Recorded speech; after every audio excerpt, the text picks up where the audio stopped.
friends, we're going to work on Les Toréadors. This is Bizet's work from, it's a piece of the Carmen Suite of number 1, but actually that is a collection of songs out of his opera, Carmen. He actually didn't write these suites. This was put together like 10 years after he passed away, but it's his music for sure, and a lot of fun. Les Toréadors is a lot of fun. This is going to be second violin. We're going to work measures 5 through 9. We're actually going to stop on beat 1 of measure 9. And like I said in the last video, this is kind of like the connecting pieces of a puzzle.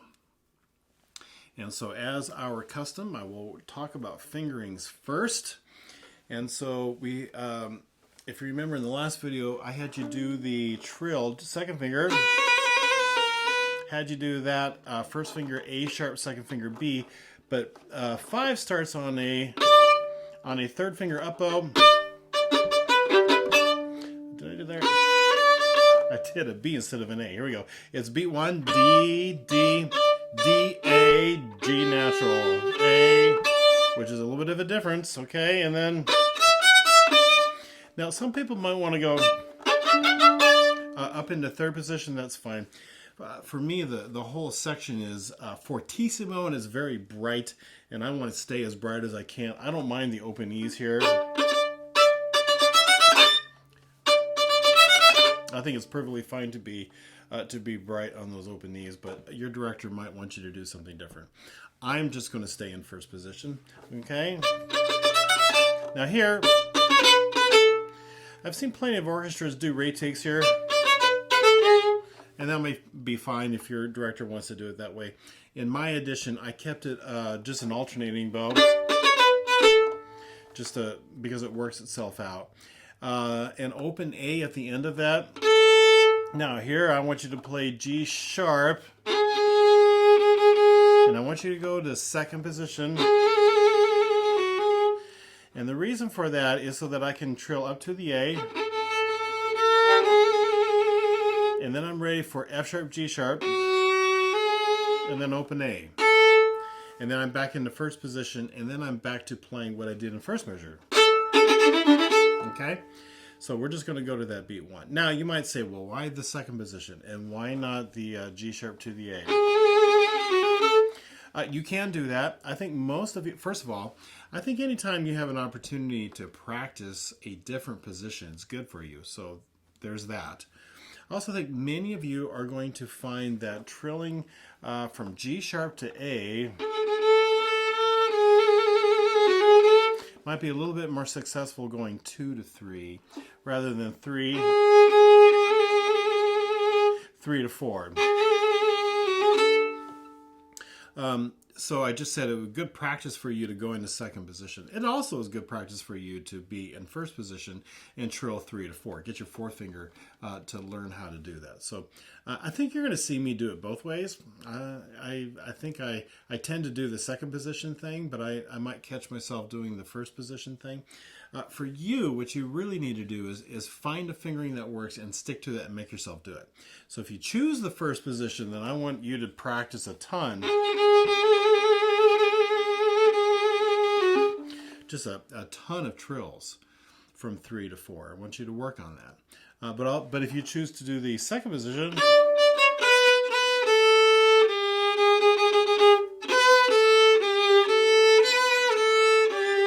you could practice a lot of B, open A, third finger G sharp, and then B A, second finger G sharp. See what I'm saying? Really, really good for you, because you got to get yourself up to second. So it doesn't matter to me which way you work on this, and probably both at some point. You know, one thing with school orchestras is you're rehearsing a lot. So maybe 1 week it's I'm going to really get second position figured out. Maybe the next week is I'm really going to get my fourth finger trill worked out. So it would be great if you practice very intentionally that way. And it would just only make you a better musician, okay? All right, so those are fingerings. Musicality is off the string.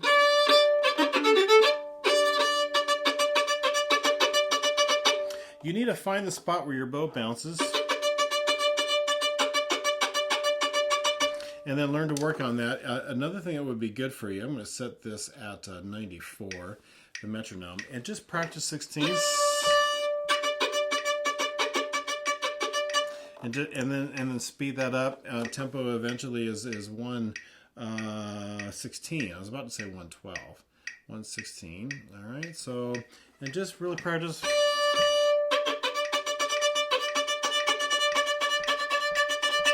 Getting yourself to really be real solid on the metronome there for the off the string bow strokes.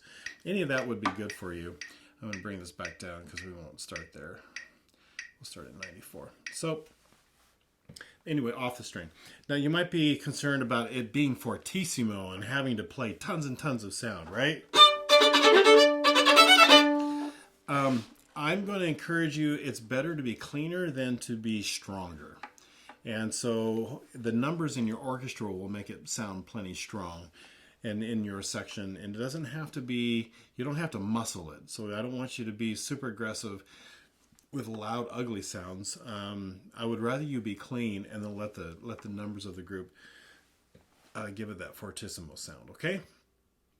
So that's the musicality of it. All right, pretty simple. All right, we're going to set the metronome at 94. Now, what you need to do is learn where this mark is in the video so that when you're done, you can restart the video and go straight to the practice spot and then go through it again.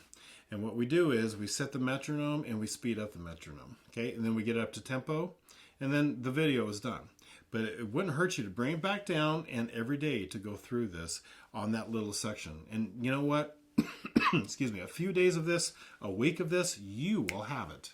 You'll be able to play it really, really well. So this is focused, intentional practice rather than getting all excited when you sit down and practice and wind up playing your favorite Disney tunes or your favorite melody or whatever. Or maybe you enjoy composing, which is great. All those things are wonderful. But sometimes they get in the way of practicing what we need to practice. So anyway, the video will help you stay on track. That's my goal and my hope for you, okay? So we're going to start up though. Here we go. We're going to measure 5 and I will stop on beat 1 of measure 9. 1, 2, and here we go.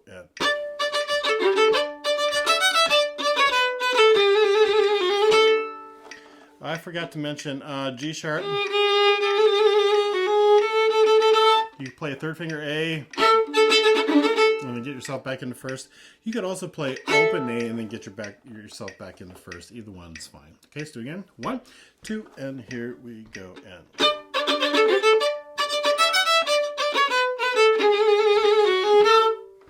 1 and 2, and here we go. And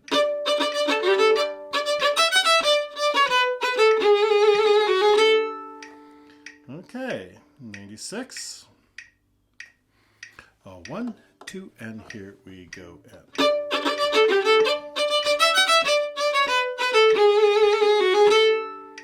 1 and 2, and here we go. And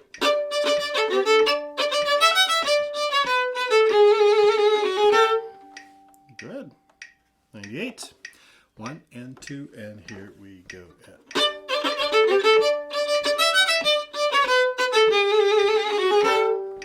1 and 2, and here we go. And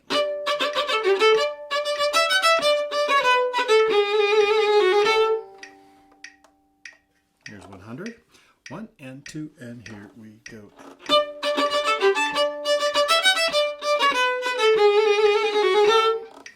1 and 2, and here we go.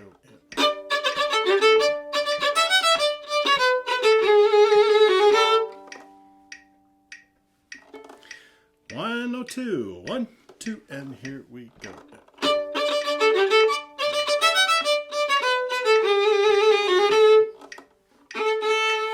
Yeah, I was on it. 1 and sometimes I miss that A.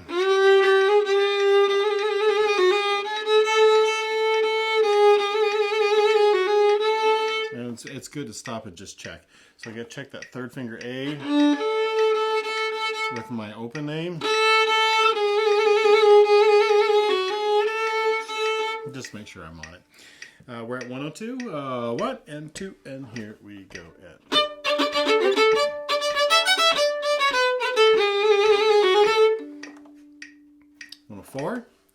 1 and 2, and here we go. And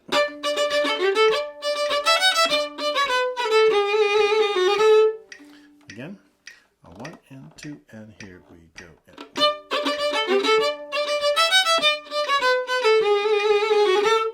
good. 106. 1, 2, and here we go. And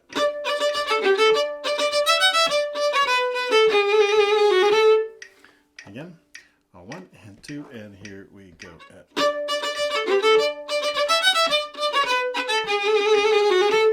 good. Doing great. 108. 1 and 2, and here we go. And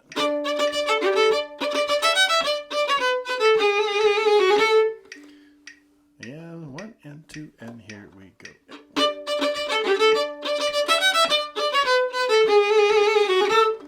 Doing great. 110.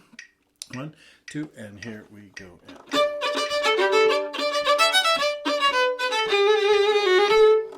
Good. A 1 and 2, and here we go.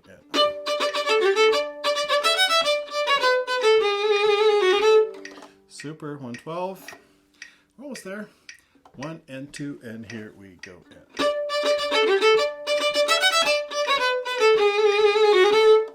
1 and 2, and here we go.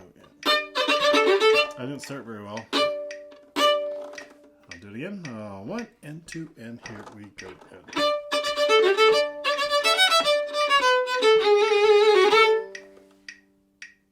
And 14. 1 and 2, and here we go.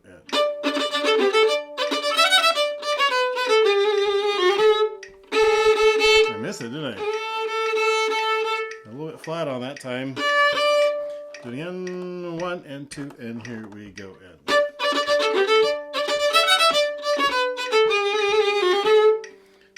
Do it again. 1 and 2, and here we go.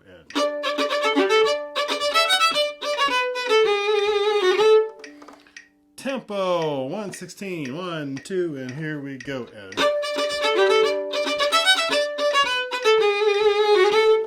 1 and 2, and here we go.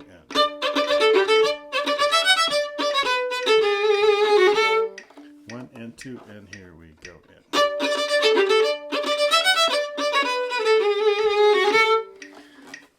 One thing I forgot to mention in this video, but I did in the first one, if you are getting behind, it could be that you're not playing beat 1 short enough. Maybe you're going, and that'll just get you behind. It's got to be super, super short. Especially on the quick little retake. You got to be quick. I'm talking about that, and then I missed that there's 3 notes there.